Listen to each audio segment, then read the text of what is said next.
Baby Twins Billionaire, Chapter 28.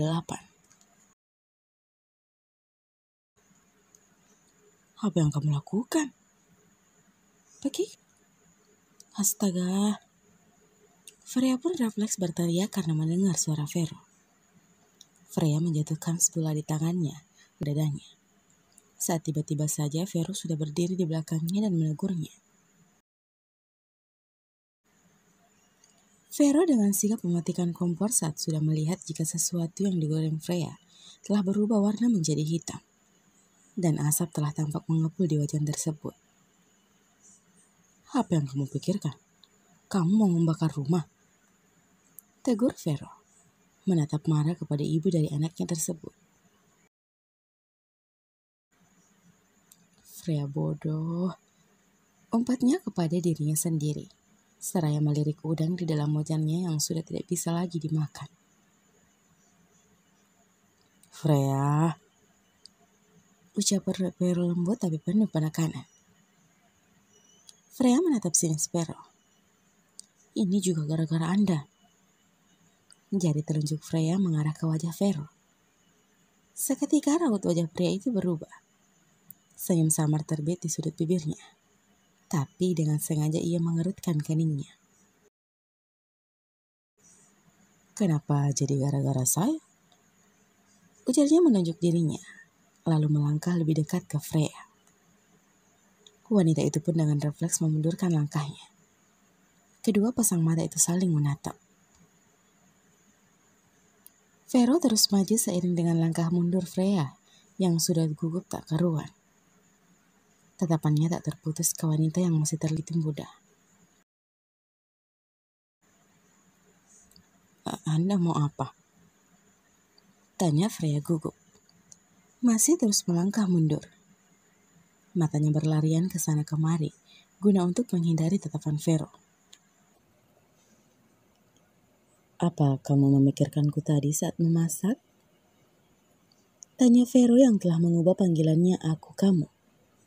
Berharap agar bisa lebih rileks dalam berkomunikasi dengan wanita cantik yang berdiri hanya berjarak beberapa sentimeter darinya. Siapa yang memikirkan Anda? Anda terlalu percaya diri, Tuan. Balas pria sengit.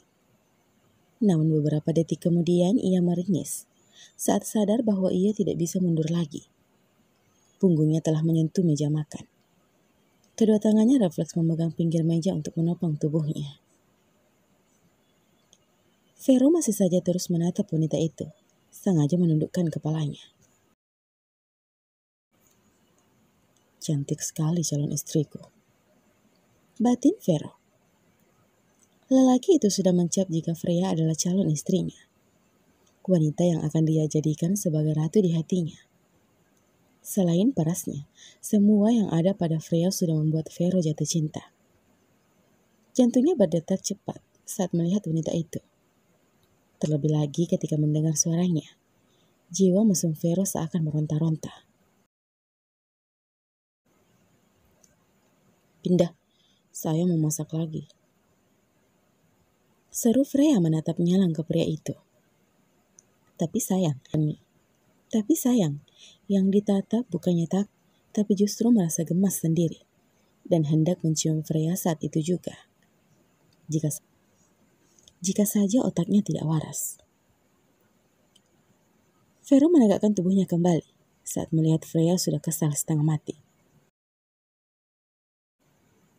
Freya bernapas lega.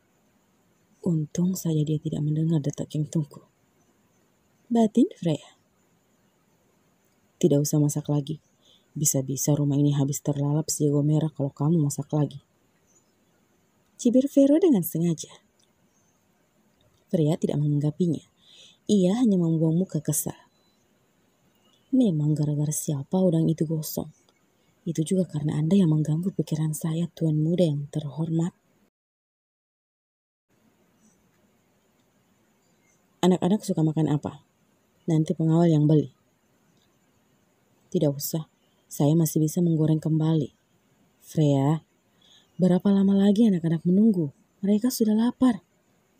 Cepat katakan, mereka suka makan apa? Ucap paksa Vero dan tak ingin dibantah. Udang crispy dan sup ayam. Jawabnya judes. Tak ada senyum di wajah oval itu. Sama dong berarti denganku. Timpal Vero cepat. Tersenyum lebar saat tahu makanan kesukaan anaknya. Kalau kamu, mau makan apa? Sambungnya kembali seraya mengambil ponsel di saku celananya. Saya tidak lapar. Kruk. Baru saja Freya mengucapkan kata itu. Tiba-tiba saja perutnya berbunyi. Perut kamu mengkhianatiku. Pekiknya tertahan di dalam hati. Matanya terpejam kuat. Giginya saling bertumpuk keras di dalam sana. Wanita itu merasa kesal sendiri.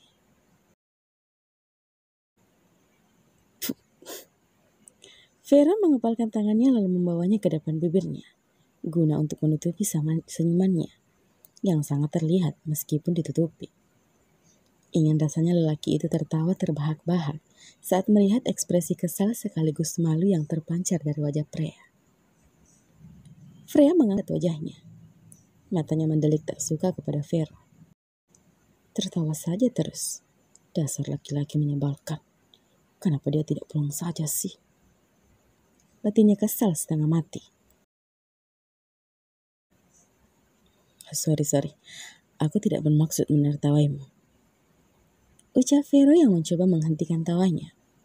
Membuang muka sejenak untuk menormalkan ekspresinya. Entah kenapa, bibirnya rasanya selalu ingin terangkat saat melihat Freya.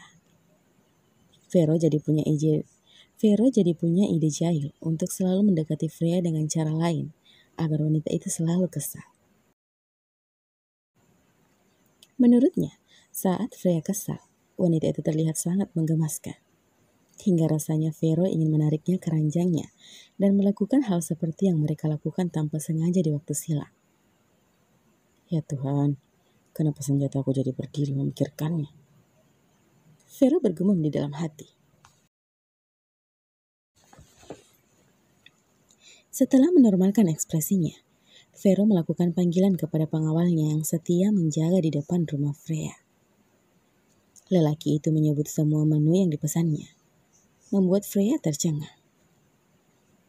Memang Tuan pikir Leo dan Vio bisa makan itu semua? Ucap Freya saat Vero telah mematikan panggilannya.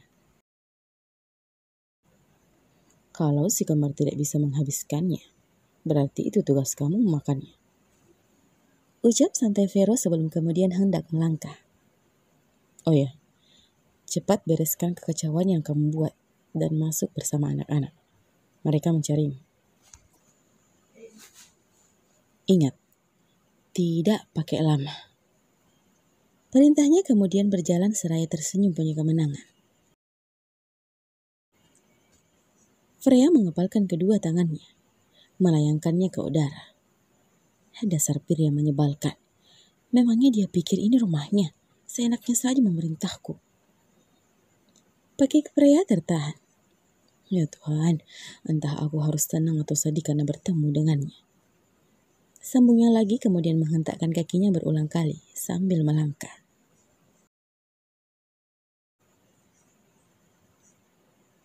Pak, kenapa kita di sini? Kenapa kita tidak pulang saja? Marit menghentikan kegiatannya saat melihat jam yang sudah menunjukkan pukul 20.30. Pak. Jawab berulang-ulang Max. Marit mengulum bibirnya ke dalam saat melihat atasannya tersebut menjawabnya dengan bentuk bibir yang tidak karuan. Pria itu terlihat sangat kesal. Sepertinya Bapak sedang marah sekarang? Tanya Marit. Wanita itu belum sadar apa yang menjadi penyebab Max kesal. Kamu nanya. Max kembali berulah hingga membuat Marit tak kuasa untuk tidak tertawa. Pak Max ini korban talkfuck juga ternyata. Balas Marit diiringi dengan tawanya.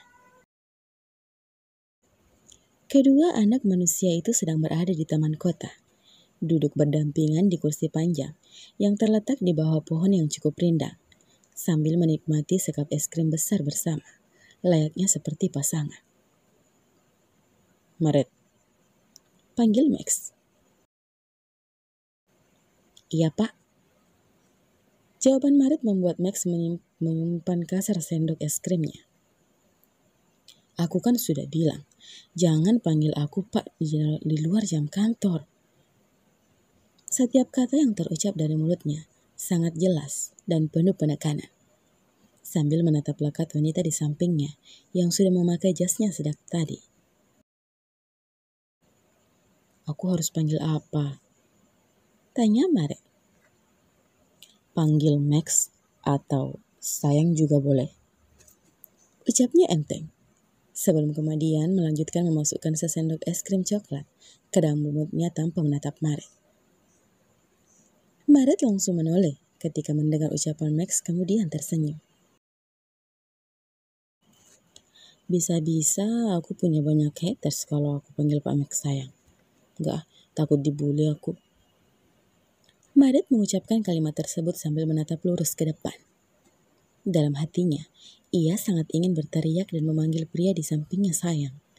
Tapi apalah daya, sepertinya tangannya tak akan sampai menurutnya. Max menoleh menatap Maret.